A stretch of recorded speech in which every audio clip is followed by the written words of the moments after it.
On to our first type of reaction, and that would be the precipitation reaction.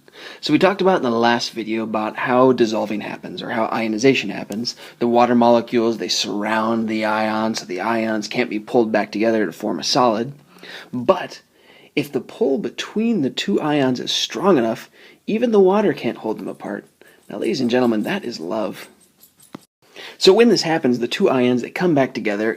They end up forming the solid, falling to the bottom. When they fall to the bottom, it looks kind of like rain or perhaps precipitation, and that's why they call it the precipitation reaction. Alright, so we're now at the point where you need to know your solubility rules. In order to predict a precipitation reaction, so who's going to form a solid, you have to know who's soluble and who's insoluble. So actually also knowing your ions and your charges is going to be important for this unit as well. So let's take a look together at this practice problem. So we're going to write a balanced equation for the aqueous solution, barium nitrate reacting with aqueous solution of sodium sulfate. First thing we need to do then is go ahead and write those formulas. Alright, we now have everything in place. We have the charges written, or charges balanced out, so barium nitrate, 2 nitrates to balance out the 2 plus charge. 2 sulfurs, or 2 sodiums to balance out the sulfates. We also have our states written in there, so aqueous. You need to always make sure you put that in there. Don't just assume that it is known or a given. Now before we complete the reaction and write what's formed, let's go ahead and write this out how it really is. So barium nitrate, aqueous, that's not really barium nitrate. If we had this in a glass as a solution, it wouldn't be BaNO3 2s floating around in there. Instead, you have Ba2 pluses and NO3 minuses floating around independently. They're independent because the water molecules have surrounded them and kept them separate from each other. So BaNO3 isn't really a true story. It's actually Ba2 plus 2 NO3s. And in order to complete the tail, we need to make sure that we label both of those as aqueous. Same thing goes for sodium sulfate. It's not sodium sulfate. It's 2 sodiums and 1 sulfate, or at least that ratio inside of the solution, and both of those are aqueous as well. And what this is going to let us do is kind of see what the reaction is going to be. So before, barium was with nitrate, sodium was with sulfate, but let's partner swap. So we've got a cation here and we've got a different anion there. So what if the barium goes with the sulfate? And we've got another cation here with sodium, another anion there. So what if the sodium goes with the nitrate?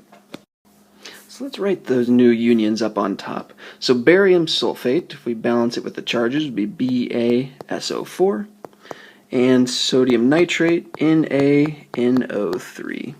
And then we need to balance this as well. We've got 2 sodiums and 2 nitrates on the other side, so we need to put a 2 right there. Now let's talk states of matter. Barium sulfate, soluble or insoluble? If you said insoluble, you would be absolutely correct. Barium sulfate is not soluble in water. The bonds that draw barium and sulfate together are so strong and so powerful and so deep and meaningful that not even water can pull them apart. They will find their way through all odds to pull together and form that solid that falls out of solution.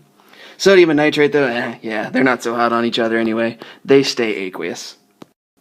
So that if we translate this to the bottom reaction, that means barium sulfate. It's not barium and sulfate separately. It is legitimately barium and sulfate. They are a thing, a solid thing. Sodium nitrate, though, yeah, they're not really sodium nitrate. It's sodium and nitrate. And we would have 2 of either of those, both of them being aqueous. So inside of the solution, it's still sodium, still nitrate. And what you're going to notice here then is on the reactant side, we had sodium as Na+, nitrate as NO3-, and on the product side, it's still Na+ and still NO3-. Nothing has changed with those guys. Therefore, did they really react? No, they stayed the same on both sides. So, in essence, we can cancel those out because sodium did not change, nitrate did not change. Barium, though, barium was Ba2+ aqueous, and now it found love with sulfate, and so it's barium sulfate. So it's actually changed. It's changed its look, it's changed its form, so therefore it is the only thing that has reacted. So another way that we can write this reaction is we can say Ba2+, aqueous of course, reacted with sulfate, 2-, aqueous, found love and formed barium sulfate, solid. Okay, you're witnessing two essential ways of writing an equation. This top one right there, that is called the full ionic equation. Or as you'll see it written in some literature, the complete ionic equation, which means we put everything in there. All ions are accounted for. The bottom one then, this guy right here, that is called the net ionic equation. The net ionic equation only shows the net reaction, so only the things that changed. It ignores the other guys, which are commonly referred to as spectators. So they're just kicking back and watching the romance between barium and sulfate, themselves staying happily single. And here's a nicely written version of the exact same thing that I just said. Here's the two equations. We've got our net ionic equation. We've got our complete ionic equation. Be ready to write both of those because they'll ask you specifically for one or the other.